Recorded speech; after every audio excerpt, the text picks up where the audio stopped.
Assalomu alaykum Gulchiroy xarim qizlar. Bugun o'tilmoqchi bo'lgan darsimiz to'xu parchig'i. Bundan ketarlik materiallar muvofiq miqdor to'xu parchig'i, andin so'm piyoz, samsoq, tuz, tuxum, qarmush, bolk shakari qatorliq materiallar ketadi.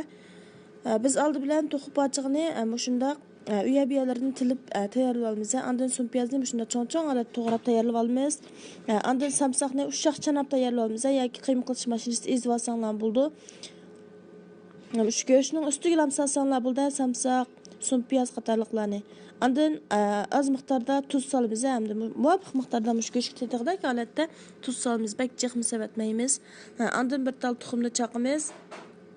Bularni yaxshi ilashtirib, andin ustini shu yepib yarim soat atrofida tamlantiramiz. Bununla yana o'zinglar yoqtiradigan dur darmaklarni sepsanglar bo'ldi. Masalan, qarmush yoki zira degandek, men qarmush sepdim. Shundoq yaxshi ilashtirib, andin ustini yepib yarim soat tindiramiz, tamlantiramiz. Issiq vaqtda qilsanglar, yoz vaqtida qilsanglar to'g'latqidan sovuq saqlash birimchiga sep qo'ysanglar bo'ldi. Hozirda qish vaqtida normal temperaturada qo'yib qo'ysanglar bo'ldi. Buni tamlantirgich bo'lganlikda biz bolk shakarni cho'ng-cho'ng bo'lsa, shu bir xaltaga to'kib, buni ushoq uvab tayyorlab olamiz. Ushoqroq bo'lsa, uni parchalamasanglar bo'ldi. Undan ayrim bir qachiga 2 tal tuxumni chiqib, yaxshi ilashtirib, suyuq holatiga ekib olamiz. Oq seriqni yaxshi to'liq ilashtiramiz. Undan ayrim bir qachiga yana azroq unni elib tayyorlab olamiz. Biz shu yarim soat tamlantirgandan keyin go'shtimizni elib, shu unga milaymiz oldilana. Unga milab bo'lgandan keyin andin baya aralashtirib tayyorlab olgan tuxumga milaymiz. Andin baya uvab tayyorlab olgan bolk shakarga milaymiz. Mana ham yerini chaplashtiramiz.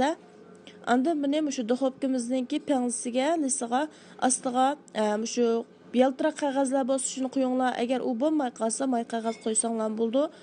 Amal bor yaltiroq qog'oz bo'lsa yaxshi.